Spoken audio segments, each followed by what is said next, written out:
So we want to turn back to one of our top stories of the day. Elon Musk slamming advertisers who are boycotting X after his endorsement of an anti-Semitic tweet. Now he said, quote, "Don't advertise as someone is going to try and blackmail me with advertising, blackmail me with money. Then go bleep yourself." I think we can all fill in that blank there. Well, after that tirade, what does the future of X look like? I think a lot of people are asking that question this morning. We want to bring in Jim Anderson. He's the CEO of Beacon. And Jim, you're the perfect person to talk to about this, just in terms of advertisers, the behavior, how they look at someone like Musk, given the pattern in behavior that we have seen from Musk play out over the last several years. What do you think, just in terms of how big of an issue this obviously is for X, and whether or not an advertiser is going to feel comfortable advertising on X and that platform anytime soon? Yeah, Sean, you just said, I mean, it's funny. We just heard how well the market is doing for tech. Your previous guest was talking about AI and how that's transforming healthcare. What AI can't do is control Elon Musk and what he's going to say up on stage. I think yesterday, from an X perspective, has to be considered an unmitigated disaster because he basically told the people who paid the bills, "We don't want you. We want you to go away." And he used a very profane expletive to do that. And when you're an ad-supported business and you talk to your advertisers that way, it's really hard to spin that as anything other than a disaster. So ultimately for X, that has already lost, about half of its value, at least from the time of purchase, or at least the price that he paid for Twitter at the time, now X, as it's been rebranded. Where do they find additional sources of advertisers, and is it nearly going to make up and get them back to what they had been able to see prior to all of the changes that had taken place at this platform? Yeah, Brad, two-pronged answer to that. One, just go to Twitter or X and look at the advertisers, right? You see a lot of direct response advertising, what some people would call lower quality, not the big brand advertisers, not the Disneys of the world.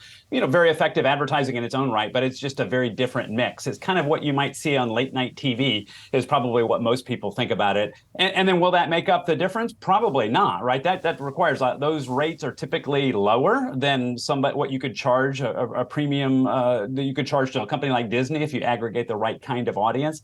And so I think the big question, and we heard Elon Musk say this yesterday, will you use your personal fortune to make up the difference? At least in his quotes yesterday, he said, no, if Twitter fails, then Twitter fails, and we'll just let it fail and we'll blame the advertisers, which is another really remarkable statement to say you're going to blame the advertisers who are skittish and are backing away from you and claim that it's their fault. So it's a very combative approach with your customers, which I have to say is pretty much unprecedented as far as I've ever seen. Yeah, he is quite remarkable for the euphemism side. We'll leave the dysphemism for later.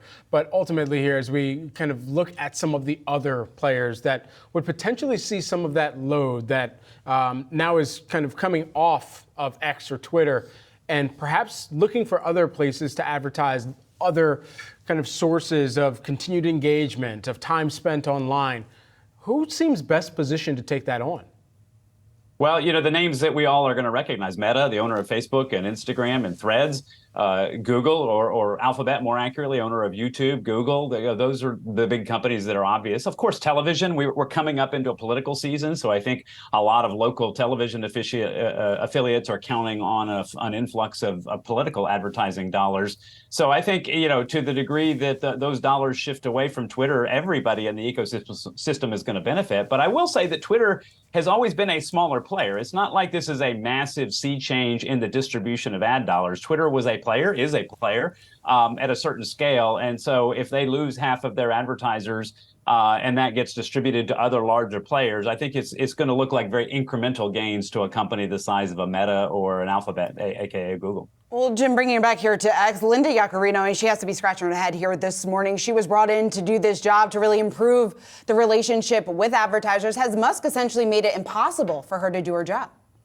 Yeah, you'd have to ask her that, but I wouldn't want to be sitting in the audience like she was reportedly yesterday, hearing he's not your CEO because you're the CEO, but everybody knows that Elon Musk is sort of the ultimate person who calls the shots in his companies. And so to hear him blatantly criticizing, insulting, using profanity to advertisers, including very large advertisers like Disney, she's gamely trying to spin that as, we're into free speech and you need to support our mission. I think she's got a very tough road to get people to buy that. I mean, what else is she going to say? I'll give her credit for she's doing the best she can under the circumstances. But really, does anybody believe that that was just a paean to free speech and that Elon Musk is really principled and loves advertisers? He just maybe was not fully understood. I think that's going to be a very, very hard road for her. Yeah, not a job that anybody would be immediately envious of, at least in that room and right here on this desk. Beacon CEO Jim Anderson, thanks so much for taking the time here this morning. Thank you.